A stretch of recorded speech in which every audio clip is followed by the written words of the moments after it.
Maruti Suzuki, Bharat और Japan की दोस्ती के 45 साल।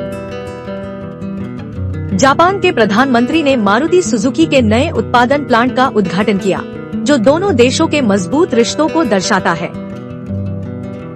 इस मौके पर 45 साल पुराने उस सफर को याद किया गया, जब जापानी कंपनी सुजुकी ने पहली बार भारत में कदम रखा था। इतिहास के पन्नों को पलटे तो पहली मारुति कार दिल्ली के एक ग्राहक को बेची गई थी। खास बात यह है कि तत्कालीन प्रधानमंत्री इंदिरा गांधी ने खुद उस पहली कार की चाबी ग्राहक को सौंपी थी। आज मारुति सुजुकी भारत की सबसे बड़ी कार निर्माता कंपनी बनकर उभरी है, जिसने देश की मोबिलिटी को बदल दिया। नए प्लांट के साथ अब उत्पादन क्षमता और बढ़ेगी, जिससे भारत में ऑटोमोबाइल सेक्टर को और मजबूती मिलेगी।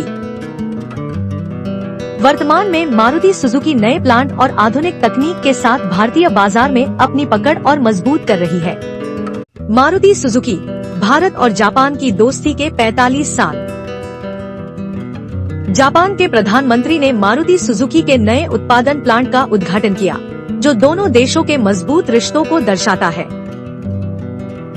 इस मौके पर 45 साल पुराने उस सफर को याद किया गया, जब जापानी कंपनी सुजुकी ने पहली बार भारत में कदम रखा था। इतिहास के पन्नों को पलटे तो पहली मारुति कार दिल्ली के एक ग्राहक को बेची गई थी। खास बात यह है कि तत्कालीन प्रधानमंत्री इंदिरा गांधी ने खुद उस पहली कार की चाबी ग्राहक को सौंपी थी। आज मारुति सुजुकी भारत की सबसे बड़ी कार निर्माता कंपनी बनकर उभरी है, जिसने देश की मोबिलिटी को बदल दिया। नए प्लांट के साथ अब उत्पादन क्षमता और बढ़ेगी, जिससे भारत में ऑटोमोबाइल सेक्टर को और मजबूती मिलेगी।